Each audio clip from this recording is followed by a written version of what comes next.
কোন দেশে বিবাহ বিচ্ছেদ নেই? ফিলিপাইন, কোন দেশে কোনো মদের দোকান নেই? লিবিয়া ও কুয়েত, কোন দেশে অপরাধ করলে পরিবারকে শাস্তি দেওয়া হয়? উত্তর কোরিয়া, কোন দেশে মৌমাছি মারলে জেল হয়? জার্মানি। অবরোধ শব্দের অর্থ কি? ঘেরাও করা, হরতাল শব্দের অর্থ কি?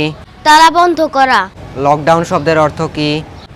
ঘরে অবস্থান করা, শাটডাউন শব্দের অর্থ কি? কার্যক্রম সম্পন্ন বন্ধ, কারফিউ শব্দের অর্থ কি? নির্দিষ্ট সময়ে বাইরে না যাওয়া।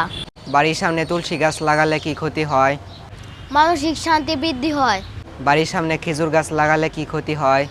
ঋণ বৃদ্ধি হয়, বাড়ির সামনে বাঁশ গাছ লাগালে কি ক্ষতি হয়?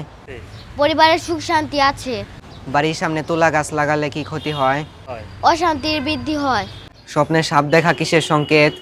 বিপদের সংকেত, স্বপ্নে কুকুর দেখা কিসের সংকেত? নিরাপত্তা ও সতর্কতার সংকেত, স্বপ্নে বানর দেখা কিসের সংকেত? প্রতারণার সংকেত, স্বপ্নে ঘোড়া দেখা কিসের সংকেত? সাফল্যের সংকেত। চৌধুরী শব্দের বাংলা অর্থ কি? চার অঞ্চলের প্রধান। খান শব্দের বাংলা অর্থ কি? নেতা বা শাসক। ভূঁইয়া শব্দের বাংলা অর্থ কি? ভূ সম্পদের মালিক। খন্দকার শব্দের বাংলা অর্থ কি? ধর্মীয় জ্ঞান সম্পন্ন ব্যক্তি। বাড়িতে ভাঙা আয়না রাখলে কি ক্ষতি হয়? বাড়ির সুখ ও শান্তি নষ্ট হয়। বাড়িতে ভাঙা কলস রাখলে কি ক্ষতি হয়? সংসারে দারিদ্র ইঙ্গিত দেয়। বাড়িতে ছিঁড়া জুতো রাখলে কি ক্ষতি হয়? পরিবারে অশান্তি সৃষ্টি হয়। বাড়িতে পুরাতন ঝাঁটা রাখলে কি ক্ষতি হয়? বাড়িতে সৌভাগ্য সমৃদ্ধ কমে যায়। মানুষ কি করলে পরের জন্মে বোবা হয়ে জন্ম নেয়? মিথ্যা সাক্ষী দিলে। মানুষ কি করলে পরের জন্মে দরিদ্র হয়ে জন্ম নেয়? চুরি করলে। মানুষ কি করলে পরের জন্মে পশু হয়ে জন্ম নেয়? গরুকে মারলে। মানুষ কি করলে পরের জন্মে দুঃখী হয়ে জন্ম নেয়? বাবা মাকে অপমান করলে। বাড়ির সামনে খেজুর গাছ লাগালে কি ক্ষতি হয়? ঋণ বৃদ্ধি হয়। বাড়ির সামনে তুলা গাছ লাগালে কি ক্ষতি হয়? অশান্তির বৃদ্ধি হয়। বাড়ির সামনে তুলসী গাছ লাগালে কি ক্ষতি হয়? মানসিক শান্তি বৃদ্ধি হয়। বাড়ির সামনে বাঁশ গাছ লাগালে কি ক্ষতি হয়?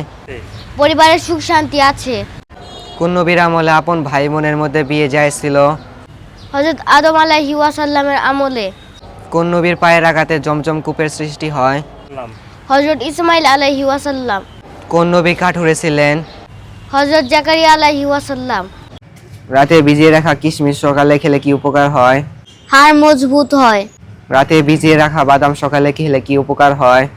হজম শক্তি বৃদ্ধি পায়। ভিজিয়ে রাখা আখরোট খেলে কি লাভ হয়? স্মৃতিশক্তি বৃদ্ধি পায়। ভিজিয়ে রাখা চীনা বাদাম খেলে কি উপকার হয়? ত্বক ও চুলের উজ্জ্বলতা বৃদ্ধি পায়।